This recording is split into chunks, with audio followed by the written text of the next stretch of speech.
Class 10th की starting में majority बच्चे ये सोचते हैं अभी तो बहुत टाइम है, पूरा साल पड़ा है, बाद में पढ़ लूंगा। जैसे जैसे टाइम निकलता जाता है, सिलेबस बढ़ता जाता है और फिर स्टूडेंट पैनिक होना स्टार्ट कर देते हैं। तो इस प्रॉब्लम से बचने के लिए तुम्हें एक सही रोड मैप की जरूरत है, जिसके अंदर तुम नेक्स्ट 6 मंथ में अपने साथ के सभी बच्चों से बहुत आगे निकल चुके होगे। बहुत ही सिंपल रोड मैप होने वाला है, सब कुछ अच्छे से बताऊंगा, बस बने रहो लास्ट तक।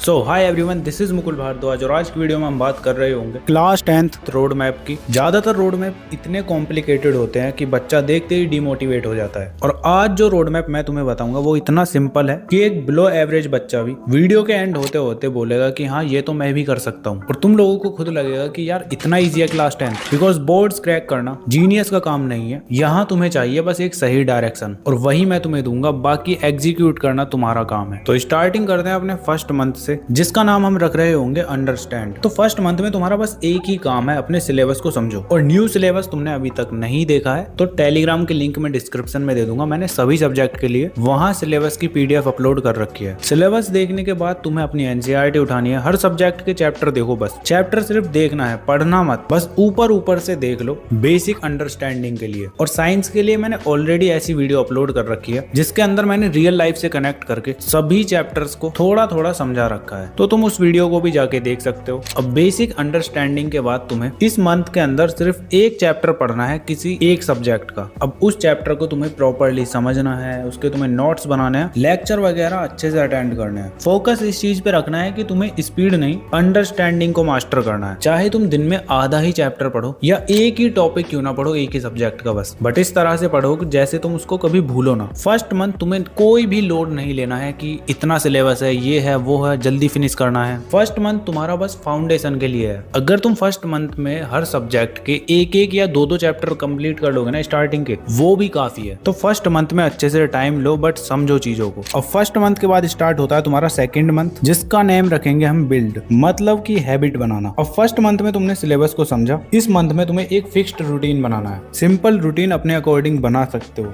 जैसे स्कूल से आने के 1 घंटे बाद तुम्हें रोज सेम टाइम पर स्टडी करनी है। कोई 5 घंटे भी नहीं पढ़ना है तुम्हें, ना ही संडे को पढ़ना है, सिर्फ 1 घंटा रोज सेम टाइम पर पढ़ो। क्योंकि हैबिट बनाना बहुत ज्यादा इंपॉर्टेंट है, बिकॉज एक बार तुमने अपनी हैबिट बना ली ना, तो स्टडी तो तुम्हारी ऑटोमेटिक हो जाती है। और इस मंथ में एक काम और करो, जितने चैप्टर्स तुमने अभी तक पढ़ लिए है ना, मतलब फर्स्ट मंथ में 1 चैप्टर 2 चैप्टर जितने भी चैप्टर्स कर लिए हैं ना, उनके प्रीवियस ईयर क्वेश्चंस और देखो। सिर्फ देखने हैं, ना कि सॉल्व करने। ये एक सिंपल सी चीज तुम्हें बोर्ड्स के पेपर को समझाएगी कि वो कितने ईजी होते हैं। बात पीवाईक्यूज की हो रही है, तो तुम्हारे साथ अभी इस टाइम पर एक प्रॉब्लम हो रही होगी, मींस स्टडी मटेरियल की। एनसीईआरटी अलग से पढ़ो, फिर प्रैक्टिस के लिए अलग से बुक लो, कॉम्पिटेंसी बेस्ड टाइप क्वेश्चंस के लिए अलग, और कॉन्सेप्ट्स को समझने के लिए अलग से स्टैंडर्ड्स बुक्स। अब इतनी बुक्स, इतना कंफ्यूजन और इतना टाइम वेस्ट होता है ना, क्या ही बताऊं। अपने टाइम पर मैं भी ये फेस करता था। तो रिसेंटली मैंने सभी बुक्स देखी और पर्सनली मुझे एमटीजी की ये वाली बुक सही लगी। इसके अंदर तुम्हारी NCERT theory, well labelled diagrams, 50% competency based questions, case based questions और असर्शन रीजन, हर टाइप के क्वेश्चंस तुम्हें मिल रहे होंगे। मतलब कि सब कुछ एक जगह है। ऑनेस्टली काश ये मेरे टाइम पर होती तो मुझे भी इधर उधर नहीं भागना पड़ता। अब लिंक डिस्क्रिप्शन में है, एक बार चेक जरूर कर लेना, और इस पे डिस्काउंट भी चल रहा है। अब डिफरेंट टाइप के क्वेश्चंस की प्रैक्टिस करना क्यों जरूरी है, अभी तुम्हें आगे पता चलेगा।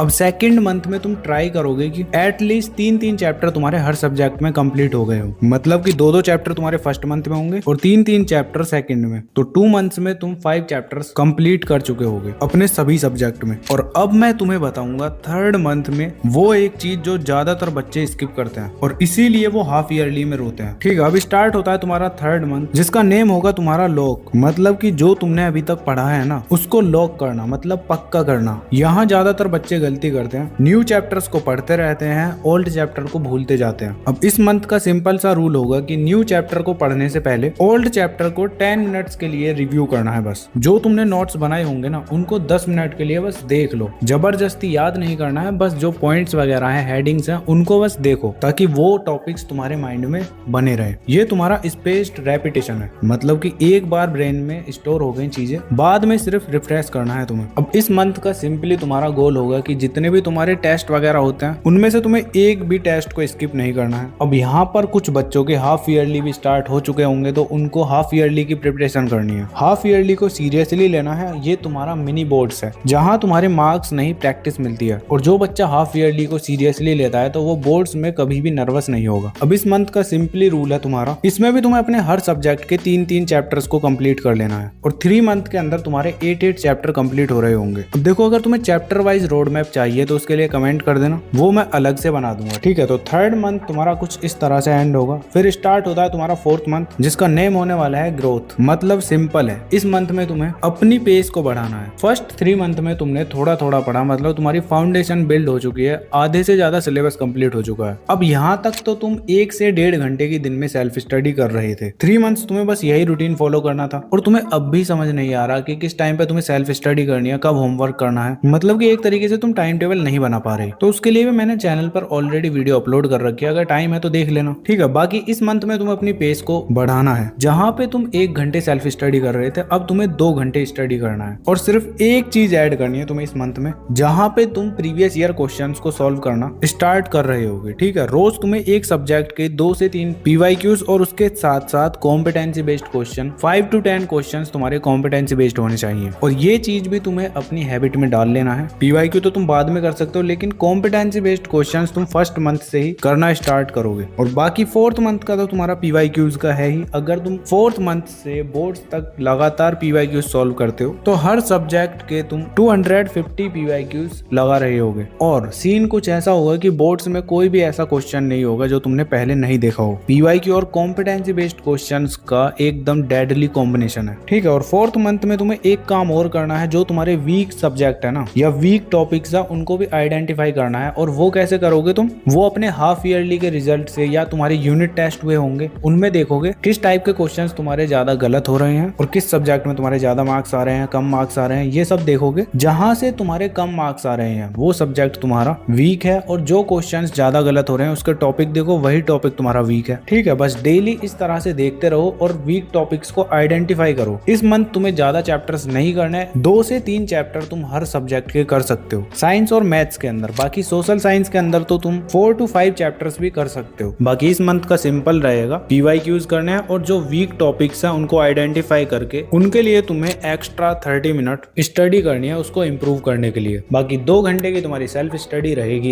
अब यहाँ तक तुम्हारे 4 मंथ कंप्लीट हो चुके हैं। अब स्टार्ट होता है तुम्हारा 5th मंथ, जिसका नेम होने वाला है स्पीड। इस मंथ में सिर्फ तुम्हारा एक ही फोकस होगा, वो होगा तुम्हारा स्पीड और एक्यूरेसी। बोर्ड्स में तुम्हारे 3 घंटे होते हैं और बहुत सारे बच्चे टाइम से पेपर कंप्लीट नहीं कर पाते। अब इस मंथ में तुम्हें वीकली एक काम करना है, तुम्हें सैंपल क्वेश्चन पेपर सॉल्व करना है। पूरे 3 घंटे सेम उसी इंटेंसिटी के साथ बैठो जैसे तुम बोर्ड एग्जाम का पेपर दे रहे हो। घर पे तुम्हें एग्जाम जैसी फीलिंग भी क्रिएट करनी है। फोन बंद करो, घड़ी सामने रखो और पेपर सॉल्व करो। फर्स्ट टाइम में तुम अच्छे से पेपर को सॉल्व नहीं कर पाओगे, मतलब कि तुम्हें थोड़ा टाइम लगेगा, बिकॉज इस बार तुम फुल पेपर को सॉल्व कर रहे हो। अभी तक तो तुमने अपने यूनिट टेस्ट दिए हैं या फिर हाफ ईयरली दिया होगा, फुल पेपर तो तुम्हारा फर्स्ट टाइम होगा ना, इसीलिए थोड़ा चिल ही रहना, परेशान मत होना, ठीक है। अगर फर्स्ट सैंपल पेपर तुम ठीक से नहीं कर पाते, इसके बाद जब तुम दूसरी बार उसको करने के लिए बैठोगे तो थोड़ा बेटर होगा, 3rd टाइम और ज्यादा बेटर होगा। और 5th मंथ में तुम कुछ इस तरह से टाइम मैनेजमेंट सीख जाओगे। 4 वीक होंगे तुम्हारे पास, एक सैंपल क्वेश्चन पेपर 1 वीक में तुम्हें लगाना है और फिर देखो तुम्हारी क्या प्रैक्टिस होती है। बाकी इस मंथ में तुम्हें ट्राई करना है कि तुम अपने सिलेबस को पूरा कंप्लीट कर लो, क्योंकि साइंस के अंदर तुम्हारे 3 चैप्टर बच जाते हैं, मैथ्स के अंदर 4 चैप्टर बचते हैं, उसमें से तुम 3 कर लेना, 1 छोड़ देना, वो 6 मंथ के अंदर कर लेना। और सोशल साइंस में भी अपने अकॉर्डिंग देख लेना, ठीक है। अब तुम्हारा इस रोड मैप का लास्ट मंथ आता है जो कि 6th मंथ है, रिवाइज। ये मंथ तुम्हारी लाइफ का सबसे इंपॉर्टेंट होने वाला है और ज्यादातर बच्चे यहाँ सबसे बड़ी गलती करते हैं कि वो सोचते हैं कि अब तो सिलेबस कंप्लीट ही हो लिया है, ऑलमोस्ट आराम से चिल करता हूँ, मतलब कि ओवर कॉन्फिडेंस आ जाता है, जिस वजह से वो डेली पढ़ना बंद कर देते हैं और पुरानी चीजों को भूलते चले जाते हैं। अब तुम्हें क्या करना है, 6 मंथ में तुम्हें नया टॉपिक जो है, मतलब जो भी तुम्हारे चैप्टर बचे हुए हैं उनको कंप्लीट करना है स्टार्टिंग में। देन उसके बाद जितना भी सिलेबस है ना उसका तुम्हें रिवीजन करना है डेली। अब रिवीजन के लिए तुम्हें रोज एक चैप्टर उठाना है, अपने नोट्स से रिवाइज करना है। बस नोट्स उठाओ और बिना देखे याद करने का ट्राई करो किस चैप्टर के अंदर क्या क्या चीजें थी। अगर याद नहीं आता तो फिर अपने नोट्स खोलो और उन चीजों को दोबारा से पढ़ो। और इस मंथ में तुम्हें शॉर्ट नोट्स और बना लेने हैं, जिसमें तुम डायग्राम, फॉर्मूला, डेट्स सब एक जगह पर लिखोगे, मतलब कि एक चैप्टर के नोट्स तुम्हारे 1 से 2 पेज में आ जाने चाहिए। इन नोट्स को बोलोगे तुम रिवीजन सीट, और ये लास्ट टाइम पे तुम्हारी बहुत ही ज्यादा हेल्प करेंगे। अब नवंबर या दिसंबर तक तुम्हारा पूरा सिलेबस कंप्लीट हो जाएगा विद रिवीजन। अब इसके बाद बस तुम्हें क्वेश्चन प्रैक्टिस करनी है और रिवीजन करना है। बस पूरा रोड मैप तुम्हें पता चल चुका है। और ऑनेस्टली बताओ, क्या ये टफ था? कमेंट सेक्शन में में बताओ। और अभी कौन से मंथ से स्टार्टिंग करोगे तुम, क्या सिचुएशन तुम अभी फेस कर रहे हो, कमेंट करके बताओ। मैं सभी कमेंट्स को देखता हूँ। बाकी नेक्स्ट वीडियो किस टॉपिक पर चाहिए वो भी बता सकते हो। और हाँ, जो वीडियोस मैंने तुम्हें सजेस्ट की थी वो तुम्हें अपनी स्क्रीन पर दिखाई दे रही होंगी। अगर टाइम है तो जाके देख लेना। बाकी चलो मिलते हैं नेक्स्ट वीडियो में, तब तक के लिए keep learning, keep studying and keep smiling.